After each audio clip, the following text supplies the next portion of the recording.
afternoon.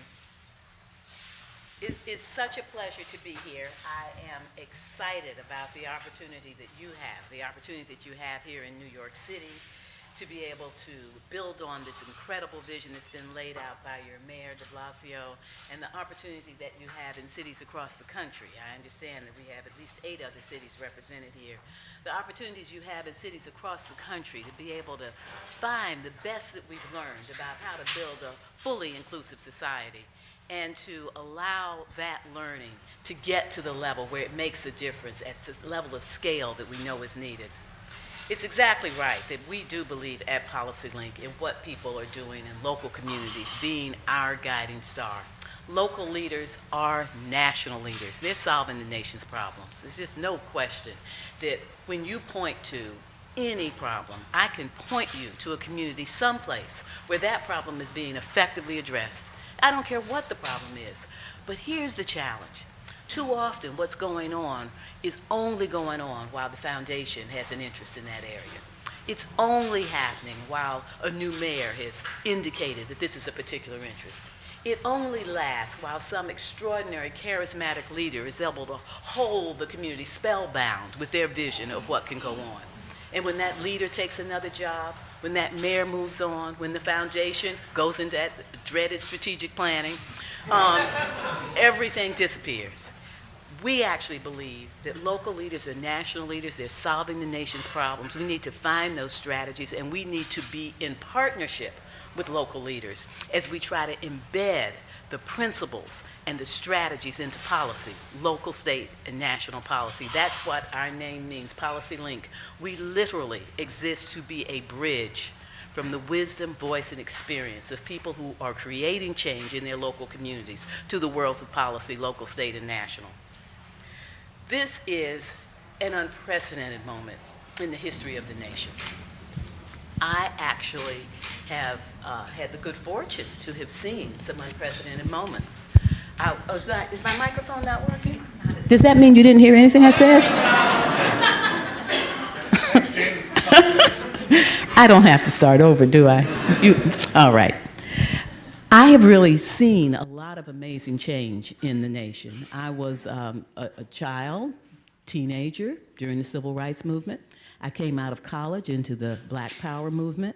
I've seen the women's movement, the anti-war movement. I've seen what's happened with the farm workers in California and around the nation. I have seen change. But I will tell you, this moment that we're in, I think is the most exciting of them all. And that's what I want to talk to you about, and why and how we ought to collectively think about scale and innovation in the context of this moment. We're talking about inequality. That's pretty unprecedented in and of itself. The inequality conversation did not go away. It's been deepened. It's been informed by research. It's been expanded. We've been challenged to understand, what does it mean? What does it mean for the future of the nation?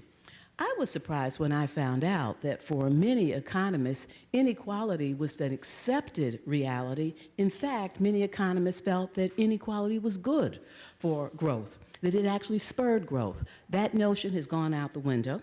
The International Monetary Fund has done a study of 100 nations and found that for every 10% decrease in inequality, the length of the country's economic growth increased by 50%. My colleague, which I hope you'll talk to sometime if you haven't already, Manuel Pastor at the University of Southern California, has replicated that study here in the United States. It's available in a book called Just Growth. And looking at 100 regions around the United States, they too found that for every 10% decrease in inequality, there was a 50% increase in the period of growth. So many people, including the Federal Reserve, have now come to the conclusion that inequality is not good for growth. If it ever was, it certainly is not anymore. The Cleveland Federal Reserve has gone so far to actually look at racial inclusion and to look at issues of race when it talks about inequality, and they are turning policies around that go far, that really move along this notion that we have to deal with inequality if we want to have a healthy, robust economy.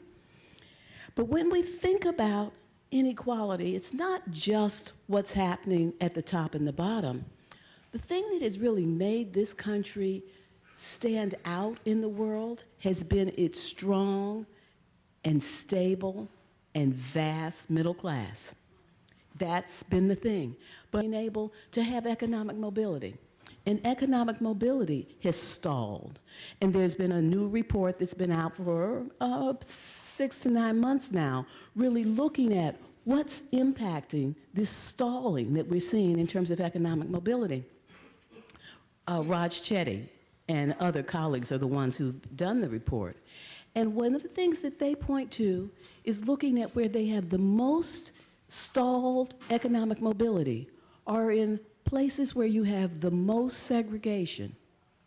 And even though they don't lead with race or talk about race, when you look at the place where you have the most segregation, like there's this swath along the South where you'll see the least amount of economic mobility in terms of, on a gross level, it's because of the underinvestment in the public sector in these places where the notion was we're not going to invest in those people. So an underinvestment in public education, an underinvestment in transportation system, an underinvestment in infrastructure. And that underinvestment hurts everybody. And so we not only see that inequality is bad, but the way that we have segregated ourselves and then built public policy on top of it, that's also bad. So when we think about why this moment is particularly interesting, it is because all of the issues that you work on and that you have worked on and will continue to work on have taken on a new urgency. You have been advancing the equity agenda. Whether you've been working on education or economic development or workforce or health or community revitalization, you have been trying to figure out how to be able to create a society in which everybody can participate, prosper, and reach their full potential. That is the equity agenda. Participate, prosper, and reach your full potential. We want to have a society that allows that to happen, that encourages that to happen, that invests in that. That agenda you have probably pursued because it is the right thing to do and it is the moral thing to do. It has become an economic imperative because when we think about the future of the nation, there won't be any middle class if the people who are going to be the future are not prepared to be it. And we're rapidly becoming a nation in which the majority are people of color. Already, 37% of all people who live in this nation are people of color. Already, 46.5% of all those under 18 are children of color. Since 2012, the majority of all babies born in this country are babies of color. By 2030, the majority of the young workforce will be of color.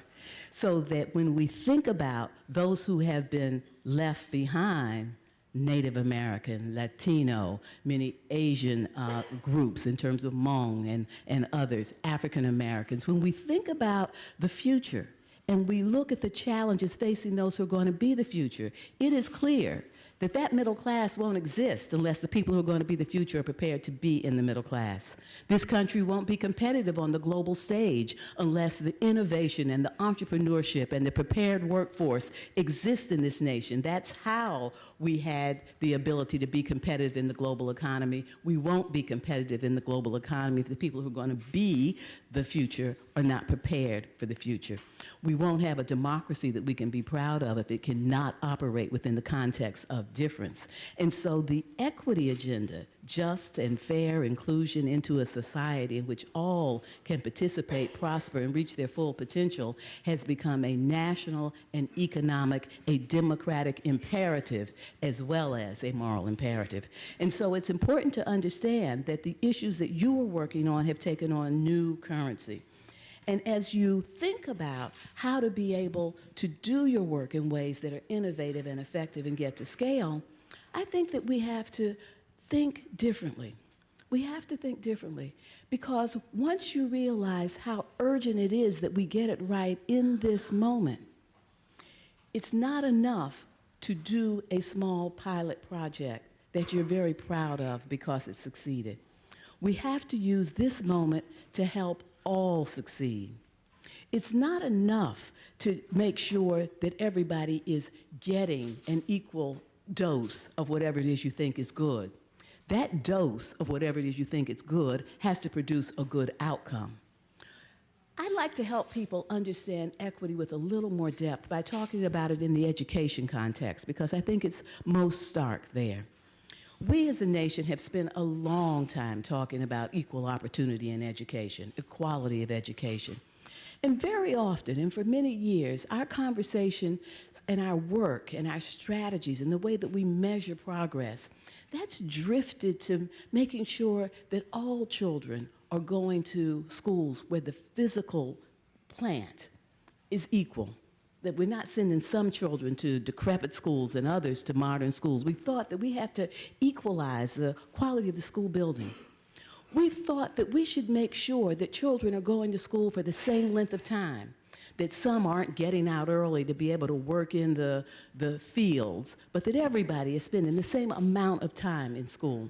We thought that we ought to have curriculum and books that are the same and teachers that are qualified in the same way. That's an equal education opportunity approach, equal opportunity in education approach. It's not necessarily the equity approach. Because when you think about equity in education, you have to ask the question, what do we want for children? And what we want is for them to learn, achieve at high levels, graduate, and go on to reach their full potential. For some children who live in neighborhoods that don't have all of the stimulating activities that those of you who can provide it for their children provide, you might need to do more. You might need a Harlem Children's Zone. You might need a Promised Neighborhood. You might need to invest more so that the children have all that stimulation that they need. You might need to make sure that children spend more time in school. You might need to make sure that the curriculum is even more rigorous, because once you say, here's the outcome, then you back into what the inputs might be. Equity asks, what do we want all to achieve? And then you figure out what it's going to take to achieve it. So the equity agenda puts a lot of pressure on all of us to think a little differently. But you know, as we begin to think differently, we have to understand that we really do these things to improve the whole. One of the examples I think really drives this home is those cutouts in the sidewalk that are there because of the advocacy of people with disabilities. We take them for granted. They have been around for so long. I remember when they weren't there. And I used to work on disability issues, and the person who ran the organization said to me, if ever you go to a city and you do not see people in wheelchairs on the streets, you know that city is not accessible, because you have about the same percentage of people in wheelchairs in every city you go to. And so when you don't see people, it doesn't mean that people with disabilities are not there. It means that we haven't created an environment that allows them to be able to move around. So it's very good that we have these cutouts in the sidewalk, and they're there because people with disabilities in wheelchairs had achieved an act that allowed for access, that required it, made it illegal to discriminate, but without taking the next step, and that was to physically change the city. People couldn't really realize that potential. And so we have these cutouts. But how many of you have been pushing a baby carriage and been so happy you didn't have to pick that contraption up to get across? How many of you, like me, have been moving across town pulling a suitcase and you caught that train because you didn't have to pick that thing up every time? How many times have you been or seen workers who've been pushing carts and pulling wagons and their burden was made easier because of those cutouts? How many of you have had your mind relaxed as your new bike rider, 8-year-old, traversing your community, sidewalk to sidewalk, rather than riding in the streets because of those cutouts? What does that show? That shows that when we solve problems for those who are most vulnerable, we solve them for everybody. When we solve problems for those who are most vulnerable, we solve them for everybody. When we solve problems for the elite, we solve them for the elite. And so we need to understand that by putting an equity agenda out there and asking who's likely to be left behind, how do we fix it for the person who's most likely to be left behind, we end up fixing it for everybody, creating opportunities, creating a mindset that allows everybody to move forward. So when you think about The extraordinary example that you have in all of your communities about how to advance an equity agenda, just and fair inclusion that allows all to reach their full potential. How do you take everything you're doing and lift that up so that it becomes the lens by which you ask, through the lens with which you see every challenge? You look at every expenditure, you look at every policy and say, we got to deal with inequality, and equity is the antidote to inequality. We have to make sure that we're preparing our city, our parish, our county, our state, our nation for the future. And we have to invest in people who are going to be the future. When we do that, how are people being left behind? How are they being cut out? And what can we do to make sure that we accelerate their inclusion? When I think about the agenda, I think of the equity agenda as really having three big parts to it. One is that we've got to grow good jobs. And never forget the jobs piece, because whether we're talking about health or education or employment, having good jobs is absolutely essential. I had the honor of serving on the Robert Wood Johnson Foundation, commissioned to build a healthier America. You know, the Robert Wood Johnson Foundation, they are known for being a leading health foundation in the nation. And the commission did not look at access to health. We didn't look at quality of health care. We looked at the quality of community. We looked at where people live and how that impacts opportunity. But we started off the final commission report by saying the most important factors that have to do with health and well-being are education and income.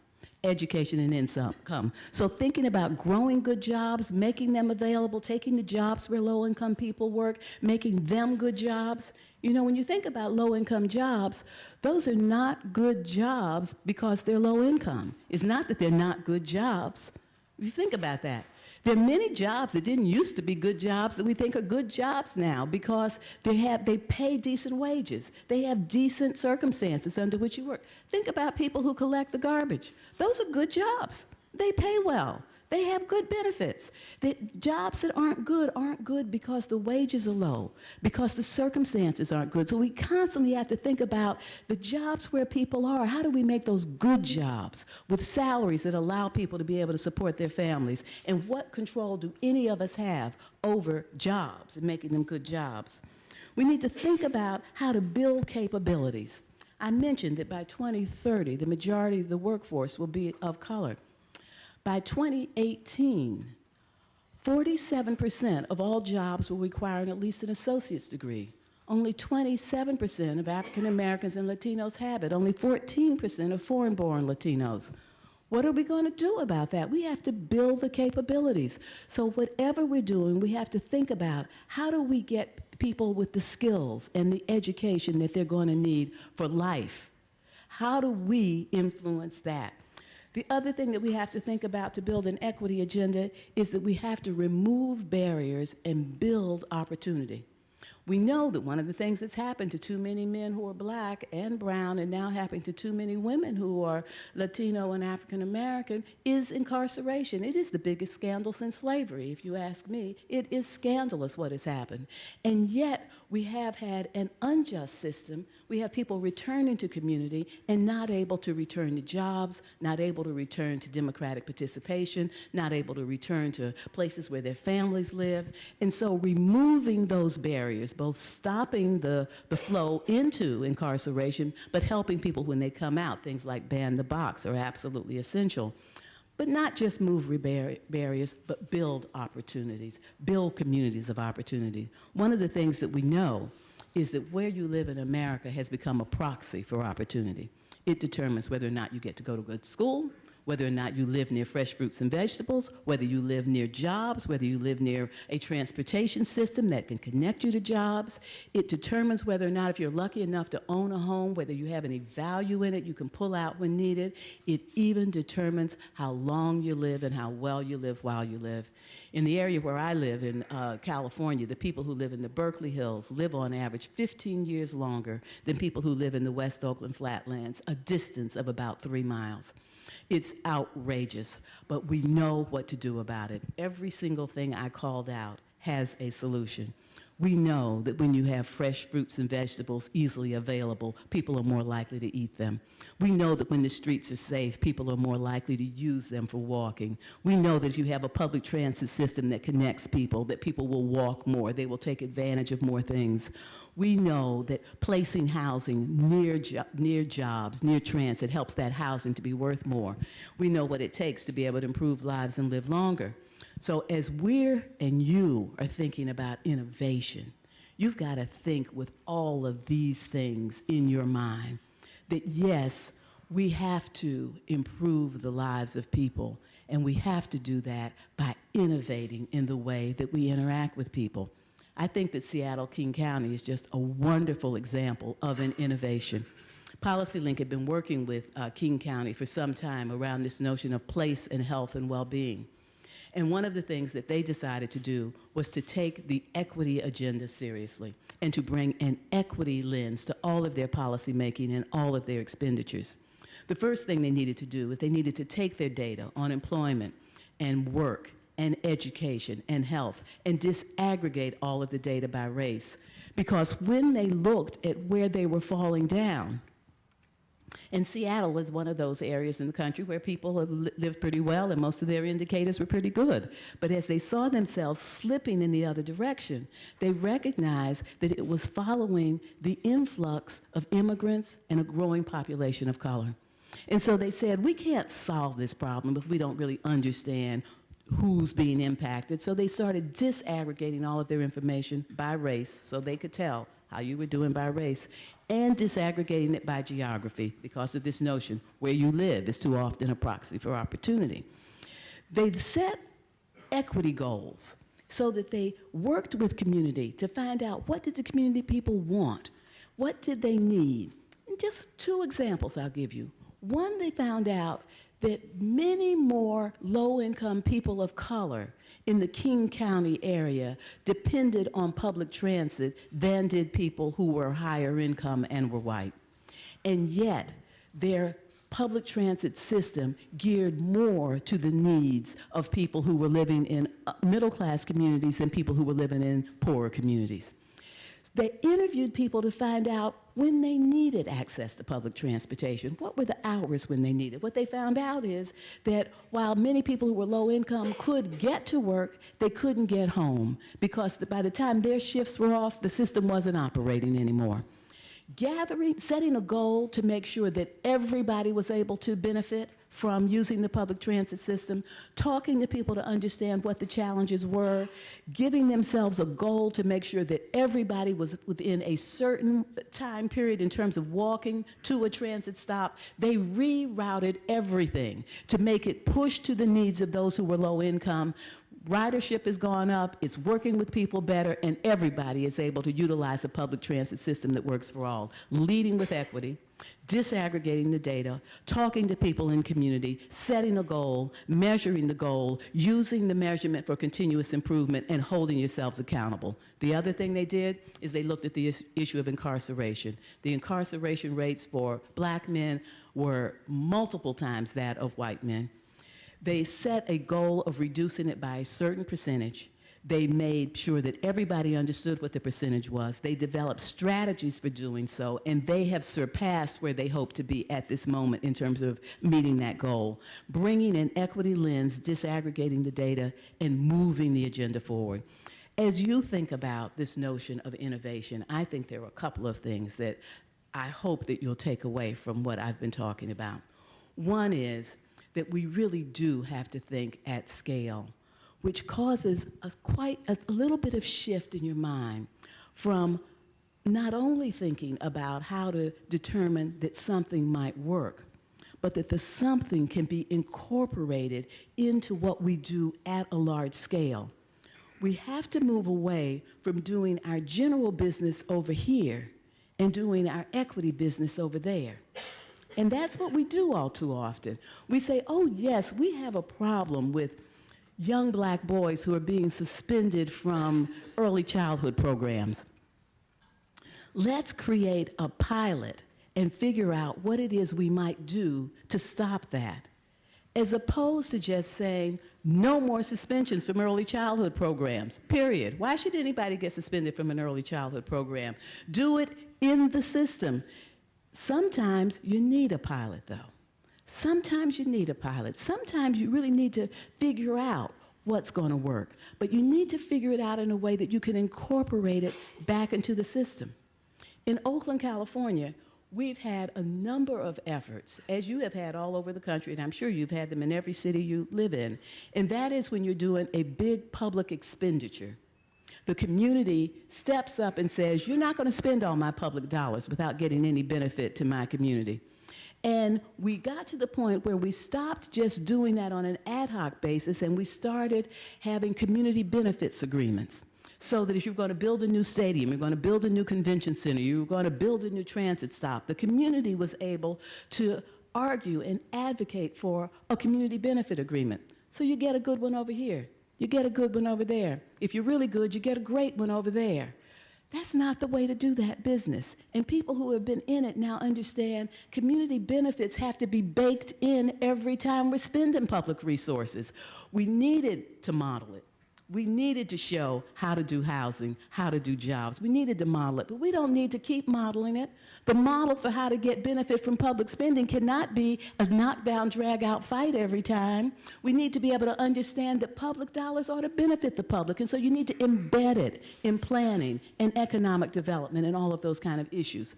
In Oakland, that's exactly what they've been able to do. Also in Los Angeles, the person who used to lead the community benefit fight became the person in charge of it and was able to bring a lot of that into government. So we've got to think about how to fundamentally bring a new lens to everything we're doing.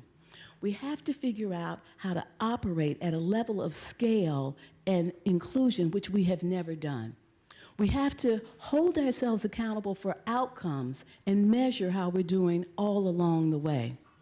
In the end, the innovation that we need in America is the innovation of inclusion. We need it now because America is changing fast, and its future depends on getting it right in this moment. Inequality will either continue to grow or we will figure out how to shrink it. We are either going to become a nation of haves and have-nots, or we're going to become a nation of inclusion. Government has a huge place in that equation. It sets the pace and the rhythm of change. Community-based organizations will continue to be the innovators. But community-based organizations can never do what government can do at scale. You need to be partners. We need to learn from the wisdom, voice, and experience of people who've been working for change, who have their ear close to the ground, who know the people who need the change. And we need to bring all of that in and do everything we can to make sure every dollar we spend, we ask, how do we use that dollar to create good jobs? How do we use that dollar to create capabilities? How do we use that dollar to remove barriers? How do we use that dollar to expand opportunity?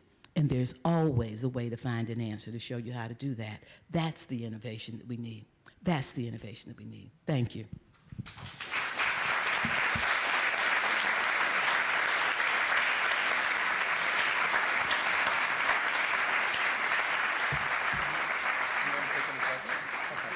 I would love to take some questions. Okay. Who has the first question?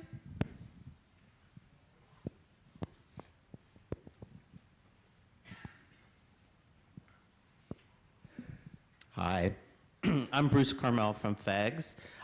Thank you so much, like when you were talking about these things being embedded, you know, one of the things that is frustrating, we run a program for disconnected, or now we call them opportunity youth, you know, young people who dropped out of school. And, you know, there's always so much pressure on us to prove that our programs are effective. And, you know, I mean, I sort of like when you said why, you know, why would you kick a kid out of an early childhood program? It's like, you know, so a young person is 18 years old, they haven't been in school since the 8th grade, and we have to prove that it's worthwhile for them to go back to school. So I was wondering if you could say a little bit more about that and what programs could do and what advocates could do, so we don't have to like constantly demonstrate and prove and use lots of resources to show that school benefits young people. Wow. We've been involved in a similar effort around food. I know that you all know about this issue because New York has really been a leader in terms of lifting up access to healthy fruits and vegetables. I actually started working on this issue more than 30 years ago when I was at Public Advocates.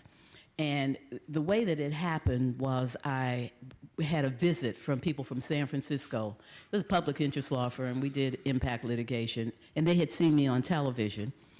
And in the black community, when you see a lawyer on television caring about issues, everybody thinks if they have a problem, they can come to that lawyer and they will solve the problem. I mean, I see some heads nodding, you know what I mean. So they came to me because their grocery store was closing, and they wanted me to do something about it. It was the last grocery store in the community. So I met with my law partners. I took it seriously. And we tried to come up with a legal strategy, and we couldn't. The best creative thing we could come up with was an antitrust action. And if you could win it, which was impossible, the remedy would have been treble damages. It wouldn't have kept their grocery store. So we filed an administrative petition with then Governor Jerry Brown. That proves it was more than 30 years ago. That was his first time, asking him to do something about the exodus of food chains from low-income communities. Jerry Brown took it seriously. He set up a commission. The commission had hearings all over the state. We got a number of things. We got money in the agricultural departments to start farmers markets. And if any of you have ever been to San Francisco and you've seen that wonderful farmers market at Union Square, we started that. They started cooperative buying clubs. Not one grocery store. Not one grocery store came out of that big effort. Many years later, when I started, 20 years later, actually, when I started PolicyLink, I had noticed that I had seen some progress on this around the country. Some places were getting grocery stores. So I asked one of the people on staff to do a report and look at what was happening in terms of this problem of the excess of grocery stores. Great report. One of the things we found was the Pennsylvania Fresh Food Financing Initiative, in which Governor Rendell, at the urging of community groups, had put $30 million into the economic stimulus package. To date, that $30 million has leveraged over $190 million, 86 projects, 5,000 jobs, and 450,000 people in Pennsylvania now have neighborhood access to fresh fruits and vegetables. They didn't have it before. When PolicyLink saw that the Obama administration had come in and they were looking for creative ideas, we went with the people who had done it in Pennsylvania and said, you need to do this at the federal level. We got a good hearing. People liked it. To cut through it, we got the Healthy Food Financing Initiative that has now had well over $500 million on the street in new markets tax credits and grant dollars, allowing to get more grocery stores and farmers markets in underserved communities. Now, the issue is, people say, well, does having a grocery store in the community actually do anything? Does it cause people to eat more fresh fruits and vegetables? Does it reduce diabetes and obesity and all of these things? And how many millions of dollars can we spend on studying that? I was just shocked, because it's just common sense that if you don't have a grocery store in your community, if you don't have any place to buy fresh fruits and vegetables, you won't buy them. And if you do have it, at least you have an opportunity to do it, and you might come up with some ways to move forward. So what we have tried to do, I think with some success, is to try to reframe the question. Try to reframe the question so that we don't let people go down that rat hole of just studying it forever and then coming back with results that begin to diminish the momentum that's going forward. To try to reframe it around what else is needed to enhance the ability of people to have healthy diets now that they have access. Not does the absence of a grocery store contribute to not eating fresh fruits and vegetables? Of course it does. But does the presence of a grocery store ensure that you're going to buy fresh fruits and vegetables? Probably not. that you need to have education programs, you need to place them in the right place, you need to market them the right way, you need to make them affordable, there need to be other things going on. So that's what I mean about reframe the question. Don't let researchers and skeptics and sometimes enemies derail an effort with stupid questions. But figure out how to be able to identify the thing you really do need to know. Because we really do need to know how to help people by placement and pricing to buy more fresh fruits and vegetables. And that information will help us go forward and continue to spiral upward. Long answer to your question, but I appreciated it because I identified with it. Other questions?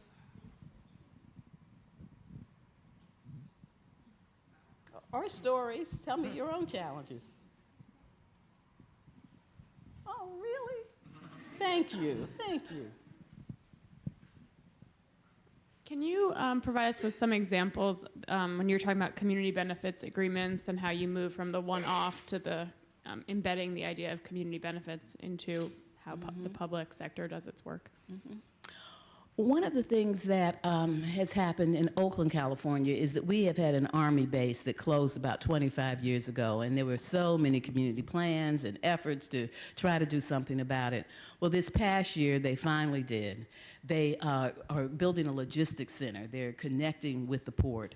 And in the announcement, they absolutely have included things that are so important, that 50% of the work hours have to go locally, that 25% of the apprenticeship opportunities had to go to people who were particularly vulnerable, like people who were formerly incarcerated, veterans, and the like, that of the jobs that were going to be created, some of the entrepreneurial opportunities, so much of that had to go to minority and women entrepreneurs. There's been other examples where they've really focused on housing. For example, another Oakland example, when they built a transit stop at the Fruitvale station, and you all know the Fruitvale station from the movie. How many of you saw it? Great. I hope that you could tell what a lovely thing it was, even though you saw what a tragedy happened there. That Fruitvale station happened as a result of a community benefits agreement, but it was a fabulous one. That was just an empty space and some housing. The BART people, the people who ran the rapid transit system, wanted to build a parking lot for 10,000 cars. And what mostly the BART system does, unlike the subway system here, is it's a commuter system. So that people commute from all of the suburban areas, they park, then you find a place to park, and then they go over to San Francisco or wherever it is they might work.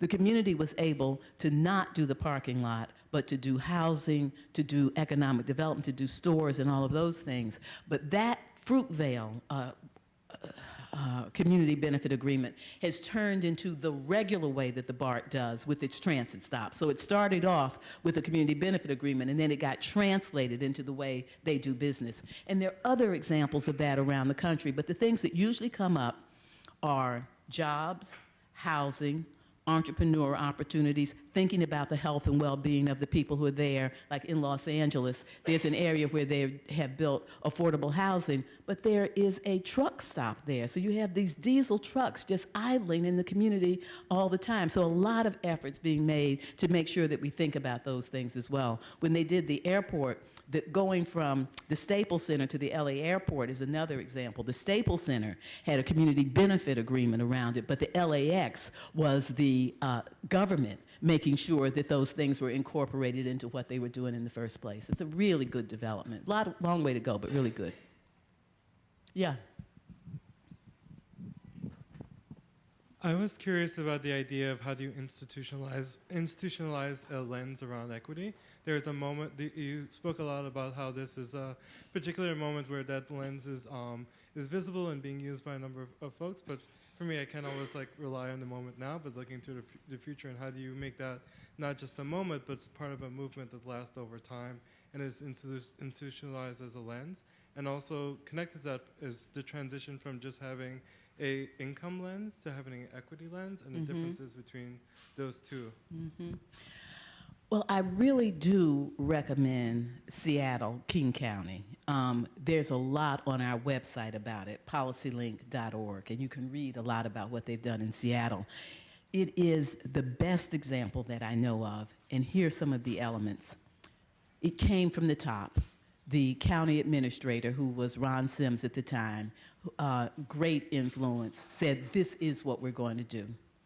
He pulled together the people who were leaders, and they've really spent time talking about what is equity, what will it mean in terms of your jurisdiction and what you have.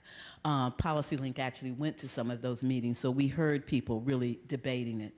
They then spent time talking with community, not just to say we passed through community, but to learn how things really impacted people at the community level to get that sense. So they did the work of, it was at the top, it was leadership, infusing it throughout, making sure community was brought in. The next thing they did is they really tried to think about what were the initial equity outcomes that they were going to work on. They weren't working on everything at once. They picked a few things that they could really go deep on. They then talked about how they would measure it, and if they, I'm not sure about all that they picked. It's on the website, but they wouldn't have asked only about income. They would have asked about, if they had picked one that had to do with income, if they had said we want to make sure that everybody makes family supporting wages, they would have then asked, what do we have to do along the way in terms of education, in terms of access to jobs, so that the indicators and the outcomes are not the same. The outcome is what is you want to achieve, and the indicators are those steps that you're going to have to take along the way. They hold people accountable. That when people are reviewed in terms of their performance, they are held accountable for the equity understanding and the equity goals. So you have that operating as well. Other places that I've seen them try to do this, in Alameda County, they've tried to look at equity indicators. You'll see it more in health, I think, than any place else. There are actually a number of health equity centers around the country, in Louisville and other places. And the person, Dr. Trotwell, I think his name was, Trotman, I think that's his name, Omowale Trotman, did I get that right? He, extraordinary leadership in Louisville, developing an equity center and moving forward. So I think some of the keys are leadership at the top, taking the time to help people understand it, identifying what they have control over, thinking about, given the things that you have control over, how do we all relate to a few things that are cross-cutting? And I think jobs, capacity, opportunity, those are some of those things, and then to use things accordingly. One thing that I've been really excited about is watching anchor institutions in Cleveland, the hospitals and the hotels, and the universities, actually think about how to achieve equity in terms of entrepreneurial opportunity. They recognize that one of the things that's really a real hunger in communities of color in particular is entrepreneurship. Black, Latino, and Asians, Blacks, Latinos, and Asians start businesses at 3 times the rate of white people. It's a little known fact. They're often not businesses that are attached to the future. They often are undercapitalized. They often aren't connected in ways that they need to be, so they tend not to be as successful, but there's a real desire to do it there. And so what they've done in Cleveland is working together. These anchor institutions have looked at all the money that they are spending through their procurement process. And in some instances, they have unbundled that procurement so that minority and women entrepreneurs can be effective. But they have used that as part of their equity work. So there are all kinds of ways to get at it. Yeah.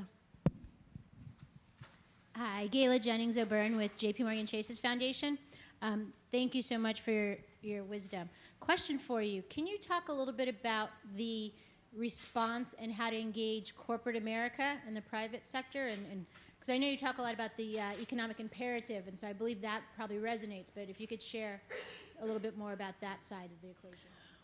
We have been looking at that a lot because the Harvard Business Review has had a number of articles about how diversity is absolutely key for success, business success.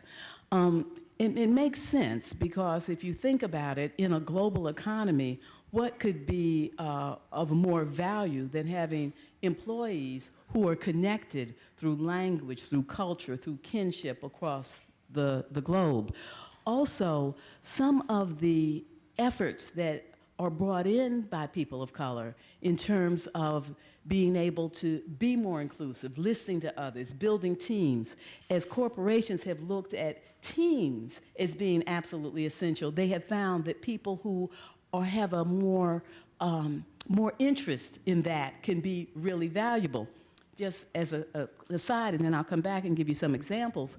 One of the things that I actually think has happened as we have become more diverse is that we have lost the capacity to have anybody just make it so. You know that if any of you are Star Trek Next Generation watchers, you know Jean-Luc Picard often uses that phrase, make it so. Well, I think we have moved beyond the ability for any one person to make it so. And the currency of the future is to come with an outsider stance. Might call it a minoritarian stance. To be able to think of yourself as an outsider and understand what it's going to take to be successful. There's no assumption that you can just make it happen, but you can create the situation where it will happen by listening differently, by finding the common ground, by figuring out a way to think about what you want to do, but include others. People who are black and women and disabled often have functioned that way in the world always, because there was never this notion that you could make it so, but that you could create what it was you wanted to have happen in the way that you work. That is the natural stuff of teams. And so people in corporate America are starting to realize that. But we have found that there are lots of people looking at how to be able to improve the bottom line through more diversity. That is pretty much a given. But improving the bottom line through more equity is still work to be done. Diversity and equity are not the same thing. And being able to get corporations to understand their interest in an equitable society is a bit of work still to do. But I think that there's a bridge that can be built, because to have a pipeline of the kind of employees who people are going to need for the global economy in a world where we have to work in teams requires that our educational system work. It requires that communities work. It requires that you can attract employees to some of our urban areas. And so the equity agenda is going to feed into a robust diversity agenda. And I think that that's work to do, but I see some movement in that direction. Yes. You mentioned before, for many of us, that now is the time to make those systemic impact. So I'm thinking of myself, I'm an assistant director in, in a very small nonprofit agency in, a big community university. And I'm thinking, how can I do that? How can I make this systemic impact in my small, young adult program? How, there's many of us in this room that sit in similar positions like mine, middle management or upper management positions. So how do you suggest we go about doing that if we're interested in making those kinds of changes? Well, I think that we all have to see ourselves as part of the team, and each of us has a unique piece to put in. If you're running a small agency, not-for-profit, if you're running a small not-for-profit agency working with young people who are often disconnected, you have knowledge that people running a huge agency don't have, because you're close. You're close to the ground. You're working with young people. And you can innovate without getting the law passed. You can just innovate because you say, let's try this, right? At least if you can get a grant. And out of that innovation, there's learning. So I have often seen that too often really creative not-for-profit leaders don't recognize the gem that they have in terms of knowledge about the clients or the people who they're serving, in terms of knowledge about innovations and strategies that work, about how to talk about it in a way that the community appreciates it. For example, I'll bet you, if you work in a small not-for-profit, when you talk to family members, that you talk in positive terms. I remember when the term underclass first came out.